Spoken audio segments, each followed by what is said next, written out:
to Dr. Robert Davis, we have Dr. Surin Pitsuwan, who's the Secretary General of the ASEAN. He has been a member of the Thai Parliament since 1986. And immediately next to him, we have Mr. Salah Sharaf, who's the director of the Sharaf Group in the United Arab Emirates. The Sharaf Group comprises of over 60 operating companies in more than 6 business sectors, and it will have the opportunity to highlight these sectors. And then, last but not least, Ambassador Peter Algaya. Ambassador Peter Algaya is the president of the U.S. Coalition of Services Industries. Ambassador Peter Algaya was the ambassador of the United States to the WTO, Deputy U.S. TR. Now, without further ado, I think it was, as I said, pretty clear that non-tariff measures, and chief among the non-tariff measures, trade facilitation is an important component of the competitiveness. It is an important element of boosting intra-African, not intra-African, intra-regional trade in all different regions. It is also a big element of the additional cost. That was said, and the point strongly made this afternoon, earlier this morning. How you do it, let me start with a question to you, Mr. Secretary General. What are, in your view, the most important aspects that need to be enhanced in your region to enhance trade facilitation and intra-regional trade? Thank you very much, Madam Moderator. Your Excellency, Madam Patricia Francis, my fellow panelists, Excellencies, ladies and gentlemen. First of all, welcome to Jakarta, the seat of the ASEAN Secretariat. You know, this region is a very, very small region, only 4% of the Earth's surface, but 10 economies, 600 million people. If we were to be a country, we would be number 9 of the GDP ranking. This morning you heard the President, you heard Mr. Gita talking about Indonesia as being 1 trillion economy. Well, the other 1.2 belongs to the 9 countries, the rest of ASEAN.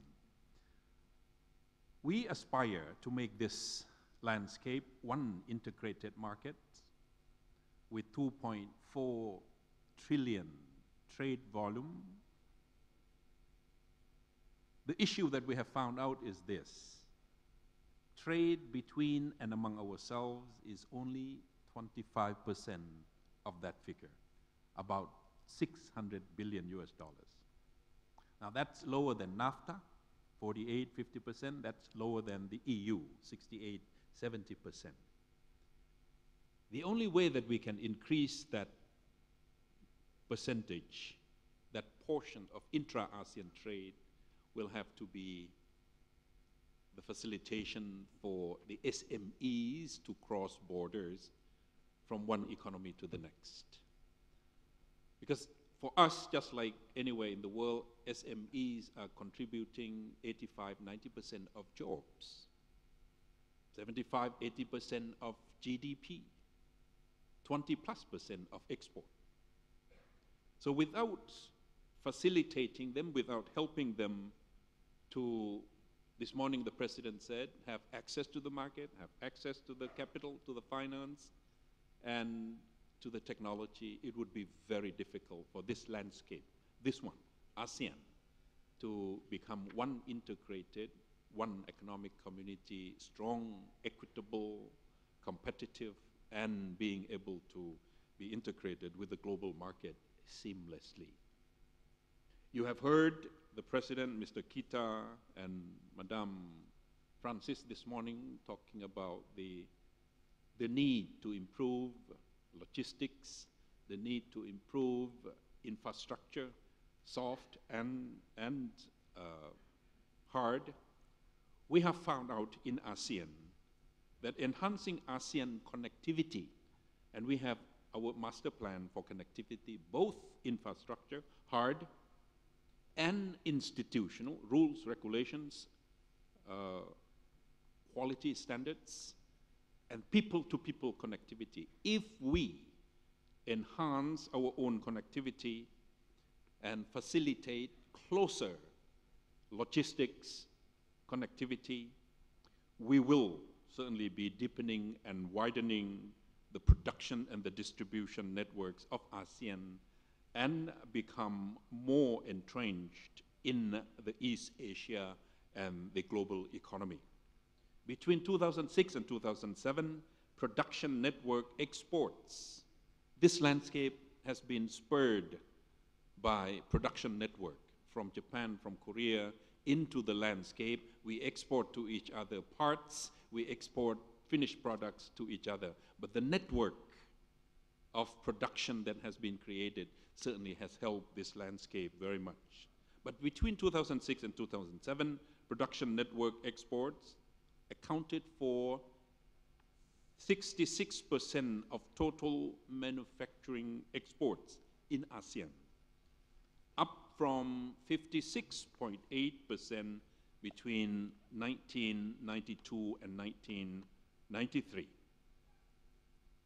The patterns observed on both exports and imports of ASEAN are strikingly similar, reflecting growing cross-border trade within the production network system. Increasing connectivity could spur the expansion of markets, and when they do, there will be ample opportunities for business. One study told us that trade costs for ASEAN on the average fell from 5.4% ad valorem to 1990 to 4.2% in 2008. This represents a 19% decline for the period of 1990 and 2008. On the average, each additional day of delay reduces trade by at least 1% here in the ASEAN landscape. Logistic costs of intra-ASEAN container movement alone is estimated to be $2.25 billion a year. About 55% representing out-of-pocket costs and 45% on time costs. So it is so obvious that our master plan for connectivity is to facilitate transport, logistics, connectivity among ourselves and with the rest of the major trading partners around us: India, Australia, New Zealand, China, Japan, Korea. But precisely because that will take time, that will take so much investment. Madam Director talked about that this morning. We also have to focus on the soft side of facilitation, soft side of removing the non-tariff barriers or suppressing new tariff barriers from raising its ugly head. That's why we set up infrastructure fund. That's why we set up investment guarantee fund among ourselves. That's why we set up SMEs advisory council among ourselves, so that together we can push forward all the soft side of the connectivity of the infrastructure between and among ourselves. Now, as a result of the slowdown of since 2008, we have seen a tendency to erect non-tariff barriers all across the region. It is something that we have to work on.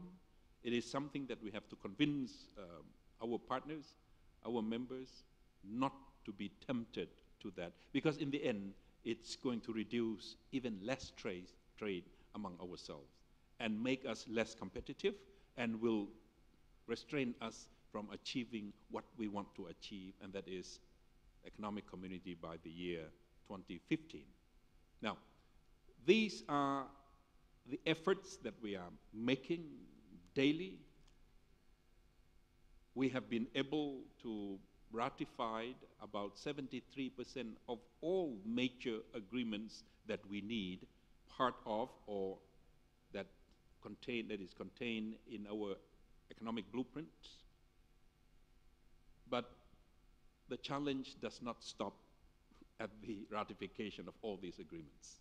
The challenge that we face are now trying to get enabling legislations after that, trying to change and transform and reform rules and regulations at the ministerial level, at the departmental level, at the borders, immigration, customs, standards. All these things are challenging that are challenges that we really need to work on.